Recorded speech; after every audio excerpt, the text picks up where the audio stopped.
Good morning. How is everybody today on this Sunday morning? I hope you're all well and having a lovely weekend.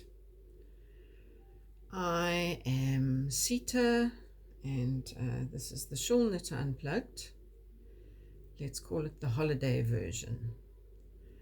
I am away for a few days at my friend's house by the lake, and it's a misty, grey, rainy, lovely knitting weather weekend.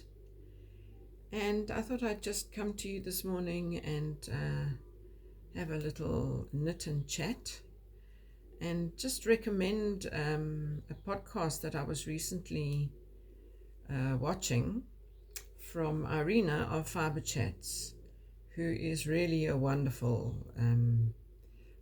interviewer. She finds the most fascinating guests to interview, not only crafters, but actually at the moment she has been interviewing a few people who are more involved with the side effects, let's say, of crafting. And today I actually saw an interview with Carson, who is himself a knitter, but I'm not exactly sure of his qualifications, but he has written a book on, let's say, the ergonomics of knitting and how we knit and how that affects our body.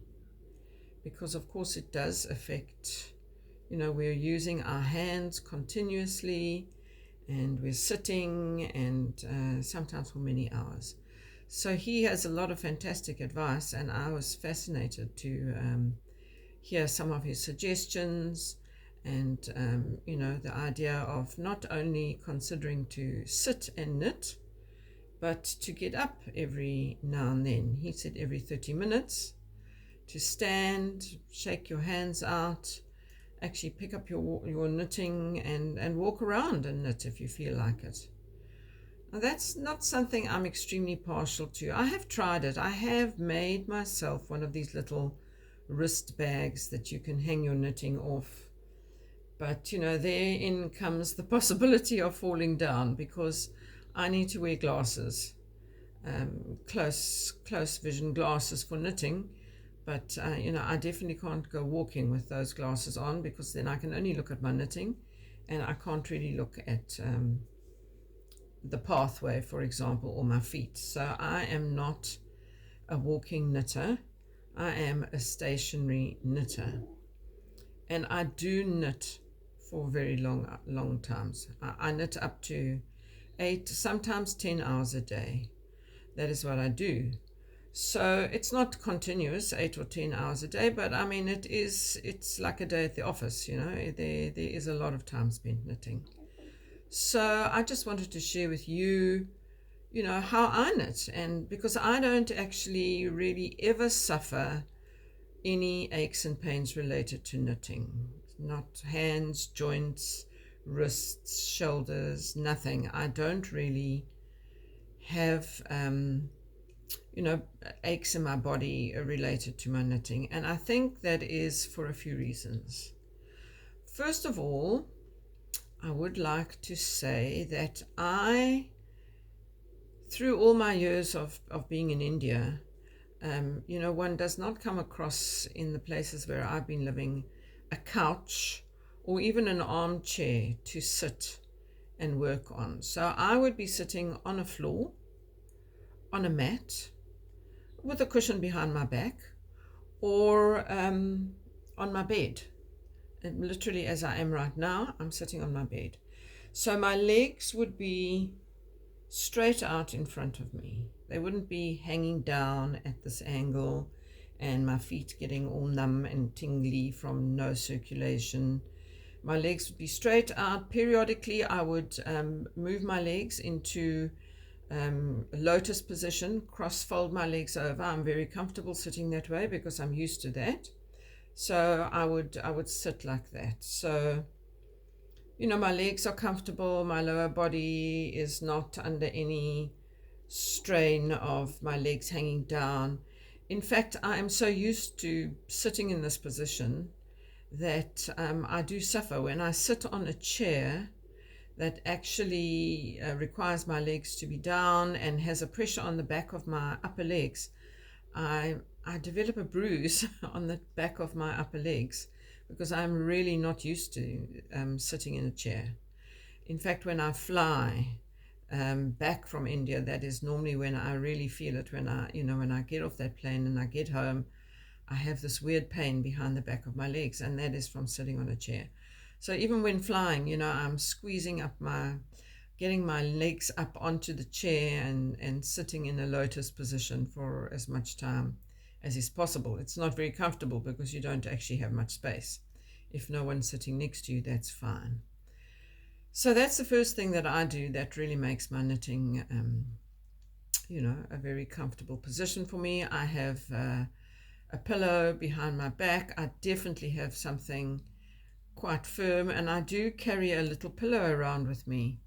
I didn't bring it with me this weekend, I'm away, but I have this little pillow that I've knitted that is actually filled with wool fiber, and it's about, I don't know, it's about 30 centimeters square, and that's for my lower back. I do need support at my lower back. That is fine. So I have that. And then the other thing is that I'm not trying to hold my knitting up here, and I'm not also having it down on my lap. Now, I do know some people like to rest their knitting on a tabletop. I can't really do that. It doesn't really work for me. I guess if one has a very big piece of knitting, it does get heavy. I know that. I mean, this is already, it's not a very long piece, but it's got some weight to it. So I would sometimes, if I did have some knitting that is starting to weigh me down, I will put a pillow on my lap, and then I will rest the knitting on the pillow. But otherwise, I have my elbows sort of tucked into my sides. I'm not knitting with my arms out like this. I'm just relaxed. My shoulders are down. I'm not hunched and tense. And most important of all, my hands are very loose. So I am, I think, what is called an English flicker, English style. I hold the yarn in my right hand and I rest the needle on this part of my hand, between my thumb and my fingers. So the needle rests there, and all I'm really doing, I'm doing a purl row at the moment, is just taking it around. So I'm going to show you. This is how my purling looks. It's very minimal. It's just quite easy because the needle is resting on my hand. I'm not trying to hold the needle tight. I'm not doing this where I have to let go every time and take it around and let go every time. I don't know how people manage that, but I actually see a lot of knitters who knit that way. But I guess we all knit our own way. I have tried the continental knitting because apparently it's faster, but I'm very happy with the speed of my knitting. And I can continental knit, but it's not comfortable for me. And my tension is extremely loose when I do continental knitting. So this is the way that I knit, with the right needle resting here in my hand, and the other one I'm just holding it. I can push the stitches along. And what I always say to my students, if I am teaching any kind of knitting, is, and in fact not only knitting, any kind of crafting that requires a tool, my saying is that your tools must become your hands. It's not like your hands are holding the tools. The needles must become your hands. They must become a natural part of an extension of your fingers, so that you're not having to grip them. It's not like you're holding them. They're just there and you're just directing them. You're just moving your fingers along, and it's a very relaxed story. My hands are not tight. They're very relaxed. The wool is wrapped around my little finger and over my index finger, and it's very close to the needle. I'm not sitting with my finger up in the air like this and getting a pain in my finger. It's just a very comfortable style. It's almost a loose style in a way, but it's not a loose tension. It's definitely not a loose tension. So that is something I can highly recommend, that you start to think of your needles as part of your fingers. It's not like your hands are holding the tools. Your fingers are the tools, and the needles are the extension of your fingers. And I think that goes for many different things.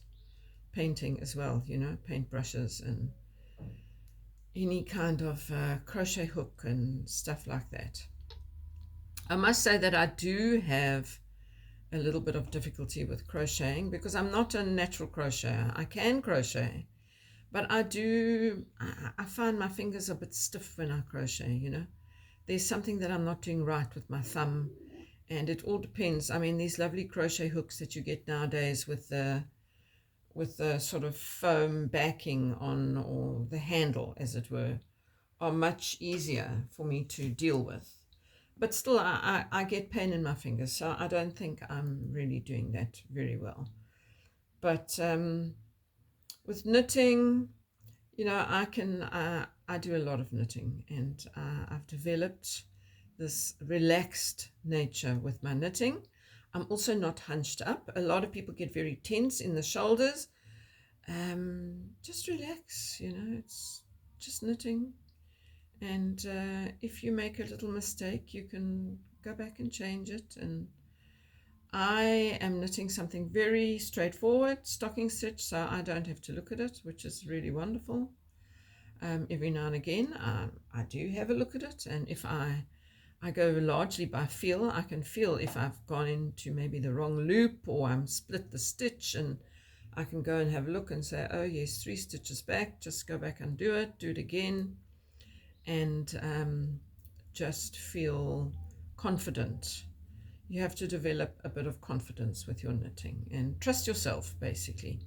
It's a self-confidence issue I think we all have at some stage, but once you practice trusting your hands to do the job that they do very well, and letting your brain tell them to do that without you trying to then tell your brain to check it out and make sure that they're doing their job, which is basically what it is. The other thing that I think is very important that Carson also mentioned, and I think we probably all know this, is to make sure that you have the right kind of needles for your yarn. There's a lot, there's so many new needles on the market these days. Short needles, long needles, circular needles, square needles, all different types. But I think the most important 2 definitions are wooden or bamboo needles and the metal needles. So I'm knitting with alpaca at the moment. I'm knitting with this drops alpaca, which is really lovely. It's very soft, and it's not particularly slippery, quite frankly. It's got a halo, but I have knitted it on a metal needle, and it is slippery on a metal needle. So I choose to knit it on a wooden needle. So this is a Knit Pro interchangeable, and actually these are really my favorite. I do love metal needles. I like them for knitting with cotton, because I find cotton can be quite sort of sticky. It doesn't have that much give. And I love the chiagus, the metal chiagus, because of their pointy tips. I do a lot of knitting on them. But knitting lace, and I knit a lot of mohair as well. I find myself time and time again going back to my wooden needles. And for that very reason, I'm really glad that I own a few pairs of chiagos, probably 3 pairs. And, I used to lust after these gorgeous sets that I would see advertised, and thinking one day I'll afford to buy that set. But I'm quite happy that I haven't, because all those metal needles, I don't think I would get total use out of them, because I do find a lot of comfort in knitting with the wooden needles. I have broken some. I've sat on them, I've pressed them, and they've broken. So one learns to become careful and to put your knitting out of the way. And, it's part of the deal. Take care of your tools. So I just wanted to share with you today that, that you should go and take a look at Fiberchats' latest episode with Carson. He's just brought out a book, or I don't know if it's a new book. And quite frankly, right now, I can't remember what it's called. But go and look at Irina's podcast and get some hints and tips there. There's lots of things that one can learn, mostly about styles of knitting. And I think nowadays there seems to be a trend to try and knit faster and to knit continental and to relearn your knitting style. Well, I think that's all good and well, and if you're into some brain challenges, why not do that? But if ultimately it's not comfortable to you, it's going to cause you some pain, and in the long run, it could mean that you won't be able to knit, or you might need some kind of surgery to repair the damage that you've done to your hands. So I think just relax into your knitting. Just let your hands do their job. Let the needles rest lightly. You don't have to grip them. And every now and again, when I'm doing some involved pattern, I do find myself really like focusing and holding tight. And I say, okay, take a breath. This is not necessary, just relax. It works very well if you just let go and you just let it move through your hands and have fun and take time. Maybe it takes a little bit longer, but gosh, when you're knitting, surely you've got time. That's why you're knitting, And as everybody does like to say, it's a meditation. Well, it should be effortless. So that's my little 2 cents worth for today, and I've knitted quite a few stripes. This piece has to be 84 centimeters long, so that's quite long, and pretty mindless knitting. So I can just relax and take it easy. So that's my story today on the Shawl Knitter Unplugged. Have a lovely rest of your weekend, and I'm sure you're all about to plunge into the festive season. I hope you have a great time with your families, and if you're traveling, do take care on the roads. Thank you so much for visiting.